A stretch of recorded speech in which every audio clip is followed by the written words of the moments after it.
Vamos abrir a palavra do Senhor em Romanos, capítulo 6. A leitura será do verso 1 ao 14. Romanos, capítulo 6, do verso 1 ao 14. Temos aí a projeção.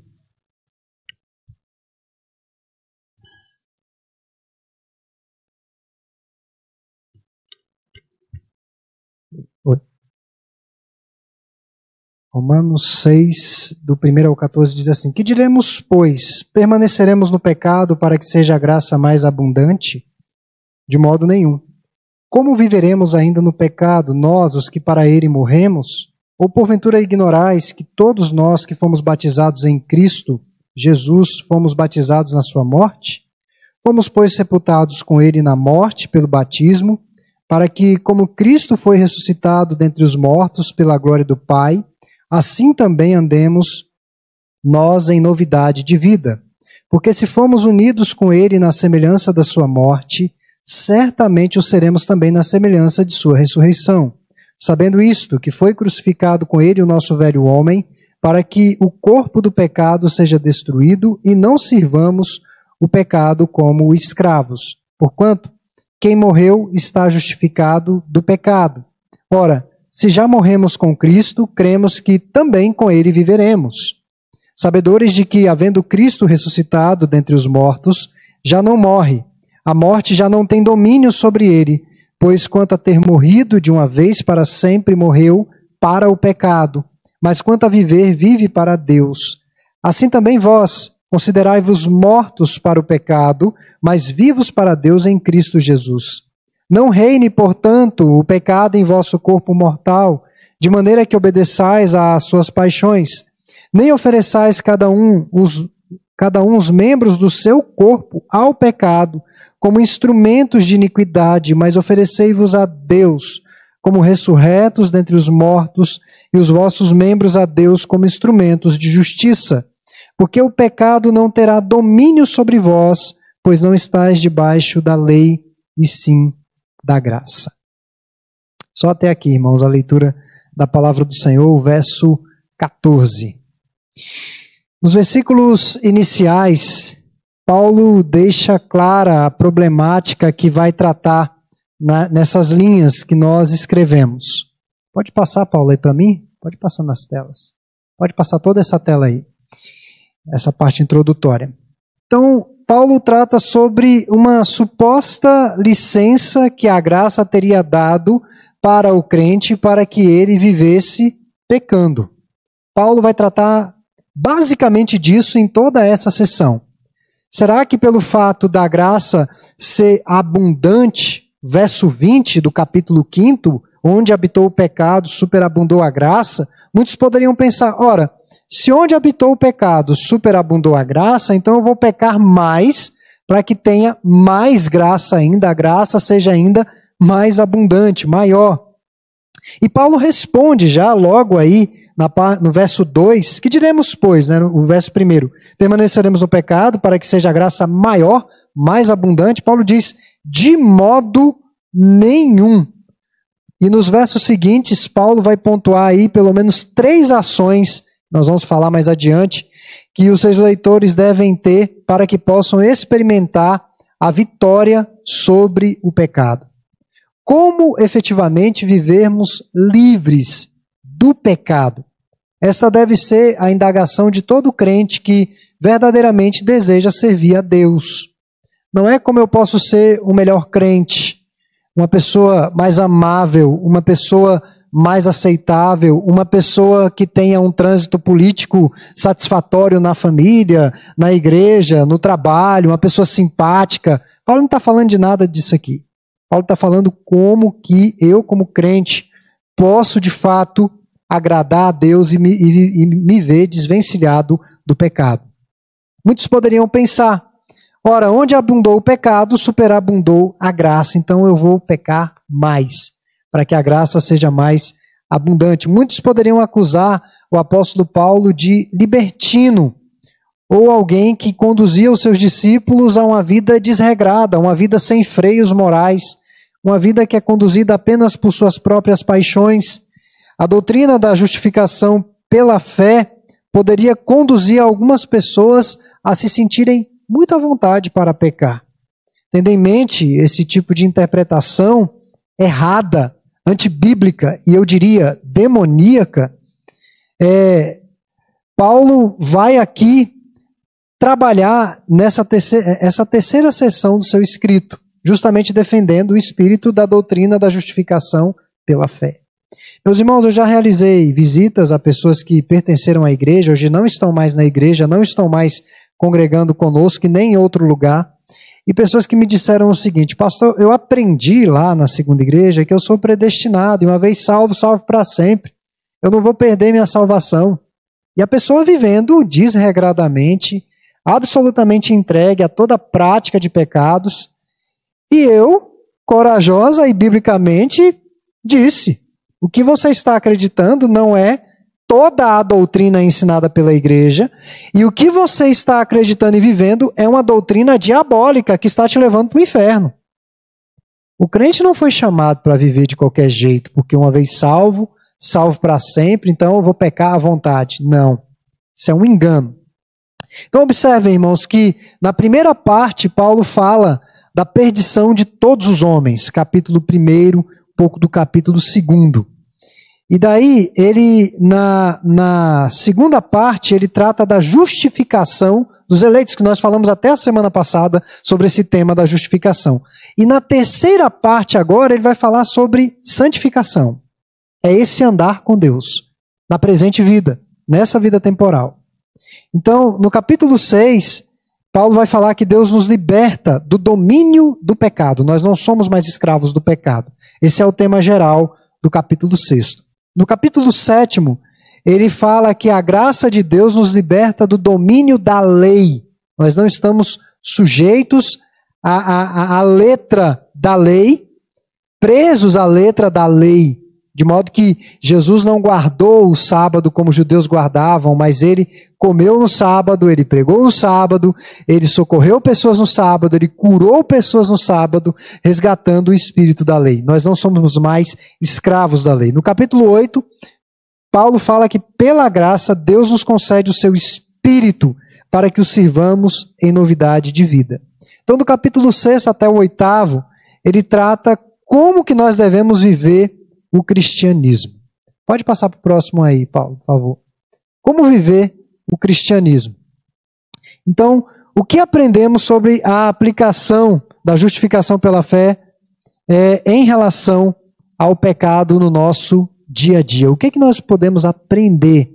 O que a doutrina da justificação pela fé, ou como que a doutrina da justificação pela fé se torna prática e sai do campo doutrinário, teórico, como que isso pode ser vivido diariamente pelo crente? Daí pode passar para a próxima tela, Paulo, por favor. Primeiro, que eu quero tratar aqui o crente e o pecado, versos 1 e 2, Paulo está falando disso. Pode preencher toda a tela, Paulo, tá? Paulo introduz este assunto com algumas perguntas retóricas. Que diremos então? Permaneceremos no pecado para que a graça se destaque? Ele diz: de modo nenhum. Nós que morremos para o pecado, como ainda viveremos nele? É uma indagação que Paulo faz. O crente justificado pode viver pecando para usufruir mais graça? A resposta de Paulo é um duplo e enfático não. De modo nenhum. De modo nenhum. De jeito nenhum, nem pensar. Não é possível ser um cristão genuíno e viver na prática do pecado. Paulo não está defendendo aqui, irmãos, o perfeccionismo, que é uma doutrina que algumas igrejas até nos nossos dias adotam, são adeptas, especialmente no meio mais pentecostal. Estabelece-se um padrão que os crentes devem perseguir e muitos podem chegar a esse patamar de perfeccionismo e santidade. E muitos, até neopentecostais, tem um apóstolo aí, eu não vou citar o nome dele, até porque está pelo YouTube, pode cair a transmissão, podemos ter problemas com a transmissão, mas esse apóstolo se julgou tão santo, tão perfeito, que ele iria mudar o título de apóstolo para arcanjo. Arcanjo fulano de tal. Ele já não era mais um ser humano normal. Ele era meio que anjo e ser humano, tamanha a santidade que ele afirma ter. John Wesley, que foi um dos grandes evangelistas da história, defendeu essa doutrina do perfeccionismo ao ao afirmar que o crente pode amar tanto a Deus a ponto de não nutrir nenhum amor pelo pecado. E nós sabemos que isso não é possível. Nós devemos ter uma vigilância constante. O Senhor Jesus disse que o espírito está pronto, mas a carne é fraca.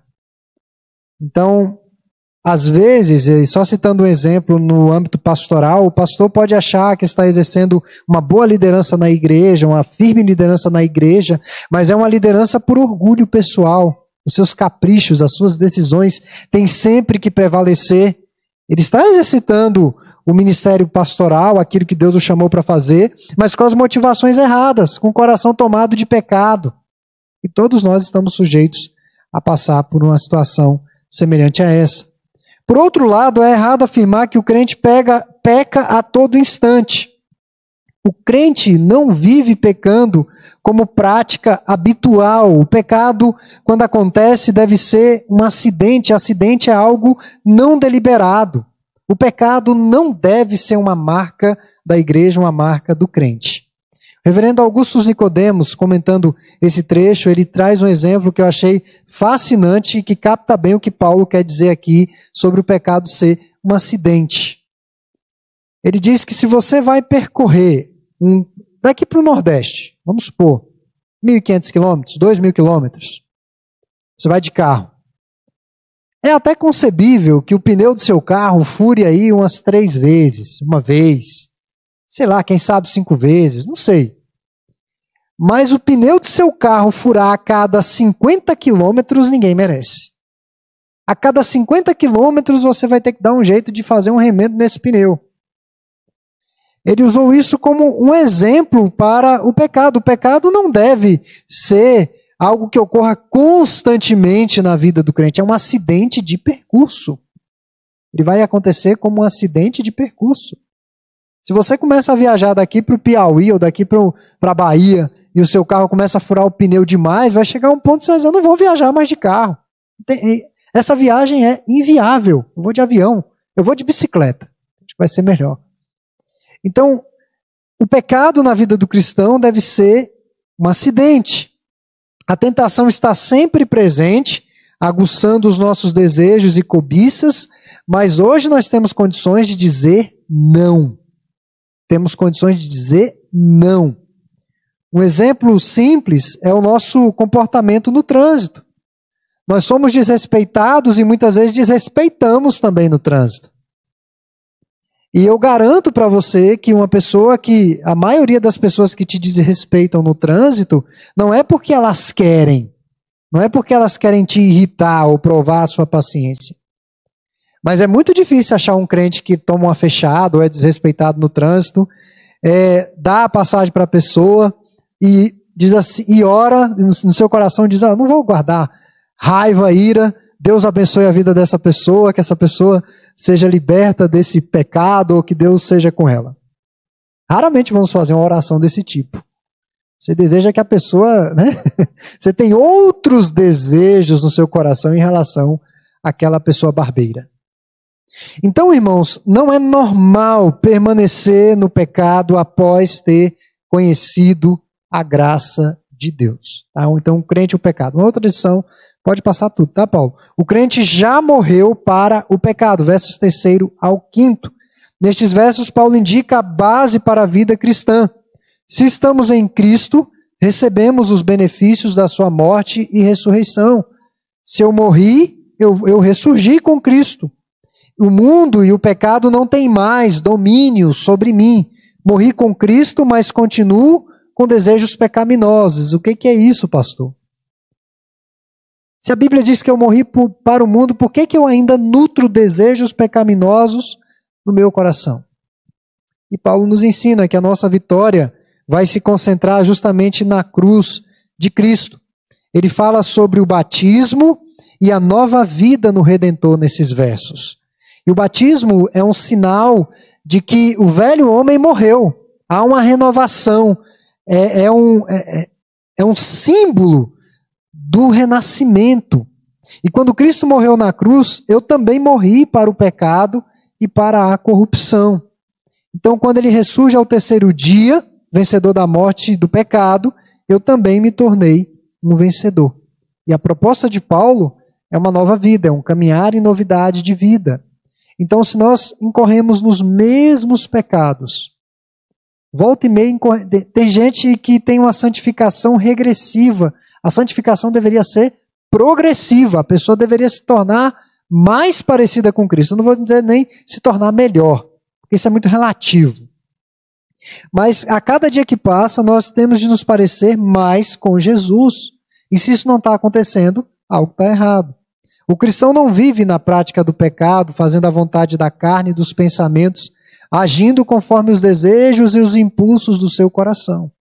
Deus nos chamou para que vivêssemos uma vida diferente da nossa antiga.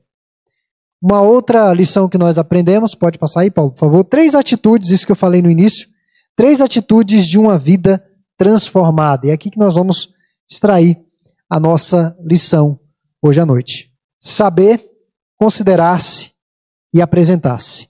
Paulo vai falar sobre isso, verso 6 até o 14. São 3 decisões que precisam ser tomadas diariamente, constantemente, em oração. Isso é diário, isso aí não é numa mensagem, ao final de uma mensagem, quando eu me sinto tocado, quando eu me sinto quebrantado, mas essas devem ser deliberações diárias, em oração. É preciso ir aprendendo até que se torne um hábito, uma disciplina espiritual e, finalmente, uma maneira de viver a ponto de se fazer de maneira inconsciente. Jesus disse que o que a mão direita faz, a esquerda não vê. Nós só vamos chegar a esse ponto se de fato vivermos isso diariamente. Depois de convertidos, começa a nossa luta contra o pecado neste mundo e essa luta vai durar até o nosso último suspiro. Até o nosso último suspiro nós vamos lutar contra a nossa velha natureza. Então, primeiro, conhecer a sua situação. Sabemos isto. Paulo fala no verso 6, sabendo que, verso 9, não sabeis que, verso 16. Pelo menos por 5 vezes, Paulo se dirige aos seus leitores, reforçando a necessidade de conhecimento. Não é autoconhecimento, mas conhecimento. É preciso saber o que Deus fez por mim em Cristo. Quando não temos o conhecimento da verdade, nós não podemos nos apropriar dela e usufruir dos seus frutos, dos seus benefícios. Isso daí é um fato. É preciso conhecer. E o que precisamos saber? Que a nossa velha natureza foi, de uma vez por todas, levada para a cruz. No Império Romano, o escravo não tinha direito a absolutamente nada. Geralmente era um prisioneiro de guerra, porque eles avançaram muito por toda a Europa e conquistaram praticamente toda a Europa conhecida daqueles dias. Então tinham muitos escravos de guerra, ou a pessoa se tornava escravo por causa de dívidas. Ela ia devendo, um credor, devia, não conseguia mais pagar, e ela finalmente se tornava um escravo. E antes de vir a Cristo, nós éramos escravos, estávamos subjugados pelo pecado. Nós vivíamos para satisfazer a vontade do pecado. E o cristão não tem mais como patrão, como chefe, o pecado. Como eu disse anteriormente, nós podemos dizer não. Dos versos 7 a 10, Paulo fala que o caminho de Deus para combater o pecado não foi matá-lo, mas foi nos matar. Interessante isso daqui. Quando Paulo usa essa expressão, Deus poderia muito bem ter matado o pecado. Não existe essa expressão na Bíblia que Deus matou o pecado. Ele venceu o pecado. Cristo venceu a condenação, as consequências. Mas Paulo fala que nós morremos. Como que uma relação de escravidão era rompida, era acabada, encerrada? Com a morte ou do senhor ou do escravo. Um dos dois tinha de morrer. E Paulo diz que quem morreu fomos nós, em Cristo. Então não há mais essa subserviência ao pecado. Em vez de matar o vilão, Deus matou a vítima. Só há uma maneira do escravo sair, a morte. Então na cruz morremos com Cristo. Isso vale para a morte e vale também para a ressurreição do nosso Senhor. Então nós temos que saber dessas verdades. Segundo, apoderar-se da verdade, apropriar-se da verdade, verso 11. Temos de tomar conhecimento dos benefícios, dádivas e graças que temos em Cristo Jesus e tomar posse. Se há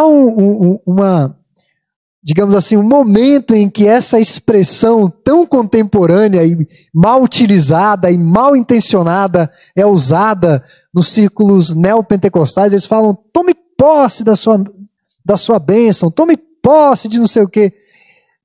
Essa expressão é muito válida aqui. Nós temos de tomar posse da verdade, da nossa condição como redimidos, nos apropriar disso. Eu sempre digo para os obreiros aqui da igreja que não vale ou não está completo apenas vestir a camisa da igreja. Isso daí não é suficiente. É preciso vestir a camisa e suar a camisa. Eu sempre digo para eles, todas as reuniões, é meio até clichê, e eles já sabem muito do que eu vou dizer. Digo, não é suficiente você simplesmente vestir a camisa, mas você tem que suar a camisa. Eu não sou da segunda igreja. Aliás, eu não estou na segunda igreja, eu sou a segunda igreja. Eu faço parte daquela igreja. Então você se apropria, faz parte da sua identidade, as suas ações são correspondentes a essa identidade. Agostinho de Hipona, que foi um dos pais apostólicos no século III, ele teve uma mãe piedosa, uma mãe crente, que sempre orou por ele. Agostinho se formou logo cedo em advocacia e outras faculdades, um homem de Deus. Agostinho de Hipona, de fato, era não um homem de Deus antes de ser convertido. Antes de ser convertido, Agostinho de Hipona viveu desregradamente. Ele era filho de uma crente, uma serva de Deus, sempre orou por ele. Ele se envolveu com diversas mulheres, bebedeiras e, digamos assim, ele, para os seus dias, curtiu a vida adoidado, entre aspas. E ele era muito conhecido em Hipona. E certo dia, já convertido, alcançado pela graça de Deus, aí sim, um servo de Deus, não mais envolvido com aquela vida de imoralidade que ele tinha anteriormente, Agostinho de Hipona estava andando pelas ruas dessa cidade, Hipona, e uma de suas ex-amantes o reconheceu andando na rua. E ela começou a chamá-lo. Agostinho! Agostinho! Sou eu, Agostinho! E o Agostinho fugindo dela. Agostinho fugindo, fingindo que não estava ouvindo, e fugia, e fugia. Aí, Agostinho, Agostinho! Aí até que não teve jeito, né? Agostinho, sou eu! E aí ele respondeu para ela, mas não sou mais eu. Não sou mais aquele homem. Eu não sou mais aquele devasso. Sou um outro homem. E foi embora. Então, a vida cristã tem de fato de mudar todo o nosso procedimento, a nossa identidade como cristãos. Agostinho não era mais aquele Agostinho antigo. Ele era um homem regenerado pela graça de Deus. Não era aquele Agostinho que ela conheceu. Ele era, de fato, um homem de Deus.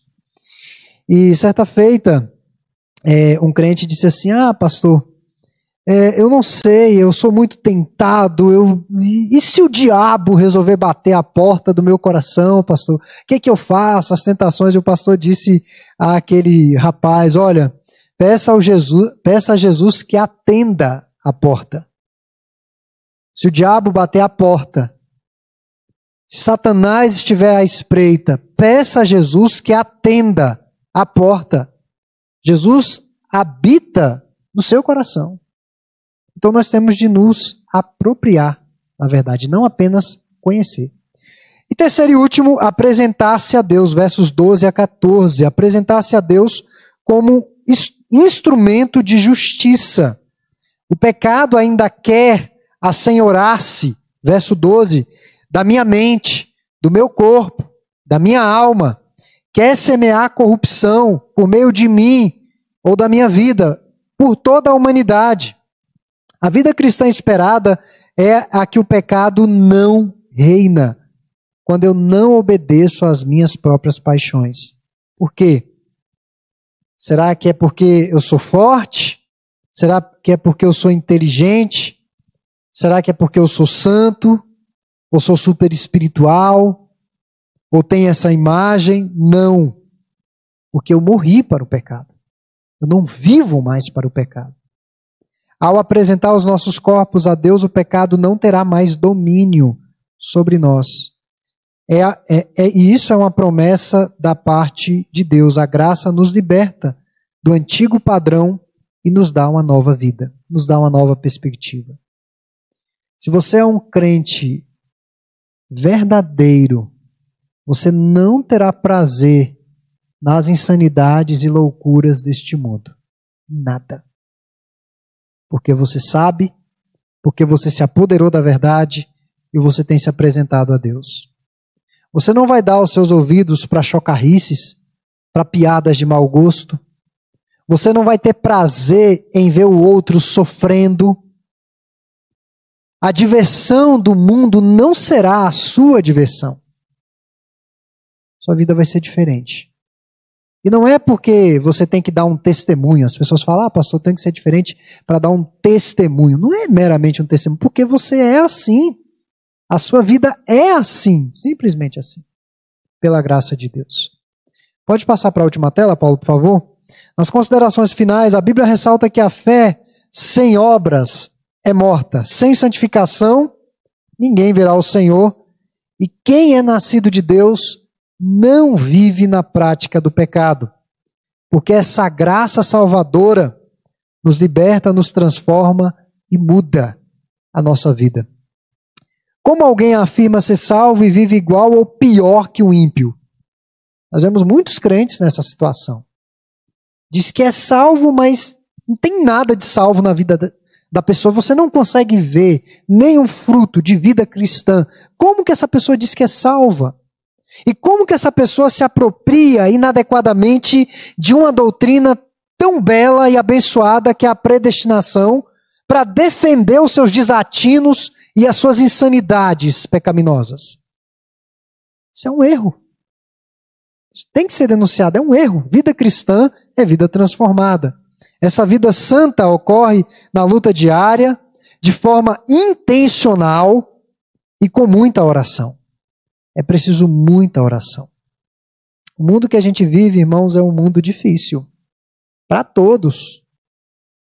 Eu me lembro do nosso irmão de saudosa memória, o presbítero Mário Rocha. Eu nunca me esqueci de algo que ele dizia, sempre. Eu trabalhava com jovens, ele dizia assim, pastor, tem que trabalhar bem os nossos jovens, porque ser jovem é muito difícil, o jovem passa por muita tentação. E um dia eu falei para ele, o senhor acha que é só o jovem que passa por muita tentação? Os casados também passam por muita tentação. A tentação está presente na vida de todos. Não importa a sua idade, não importa o seu estado civil, você está sujeito às tentações desse mundo. Todos nós estamos sujeitos às tentações e à queda. Então, essa vida santa vai acontecer na vida diária de forma intencional e com muita oração. É preciso investir tempo com Deus e desenvolver a fé.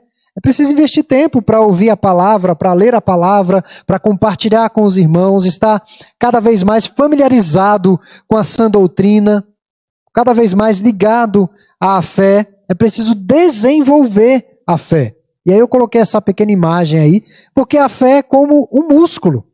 Se você não exercitar aquele músculo, atrofia.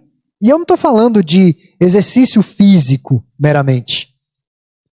Uma pessoa idosa que de repente começa a ter dificuldade de caminhar, os médicos sempre falam, ela precisa caminhar.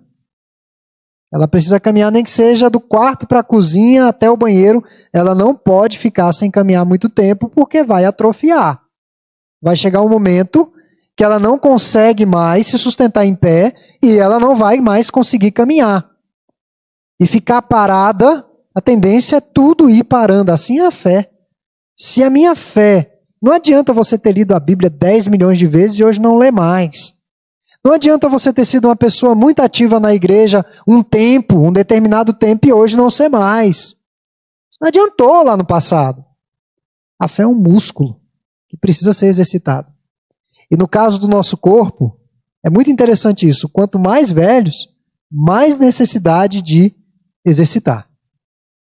Às vezes nós vemos, eu pratico academia E eu vejo na academia pessoas idosas. E eu não entendia antes. Eu falei, gente, mas tá lá o idoso bem lento, mas bem devagar. Bem devagar. Com aquele peso de 1 quilo. Assim. Eu olhava aquilo e falava, gente, mas... Depois eu fui entender. Aquilo ali é uma questão médica. Os médicos falam, você precisa ir para a academia e fazer musculação para fortalecer a sua musculatura, para ela sustentar o seu corpo, para que você possa caminhar. Os irmãos já perceberam que à medida que nós vamos envelhecendo, o corpo tende a cair um pouco assim para frente, a gente vai meio que encolhendo. É a musculatura que vai atrofiando. Ela vai atrofiando, então precisa exercitar. Então, quanto mais velhos na fé, mais necessidade de exercício, mais necessidade de vida piedosa. Uma das pessoas que eu mais admiro aqui na igreja é a nossa irmã, a dona Romana. Mesmo idosa, um testemunho inquestionável, eu acho que ninguém tem nada a questionar do testemunho de vida daquela irmã. Ela poderia muito bem aposentar as chuteiras, mas não, ela está aí. Ela vem nos trabalhos, ela participa das orações, ela na SAF tem lá o departamento dela, ela cuida desse departamento, tem o caderno dela, anota tudo e está ali exercitando a fé. Então a fé é um músculo, precisa ser exercitado. Se a sua vida cristã se restringe às vindas dominicais e semanais ao ajuntamento, repicadas de orações e leituras bíblicas, não perceberá progresso nenhum em sua espiritualidade. Será muito baixo. Muito baixo. É preciso mais. Envolver-se mais. Exercitar-se pessoalmente na piedade. Então, meus irmãos, que Deus nos revitalize, nos ajude a caminharmos em novidade de vida para a glória dele. Amém.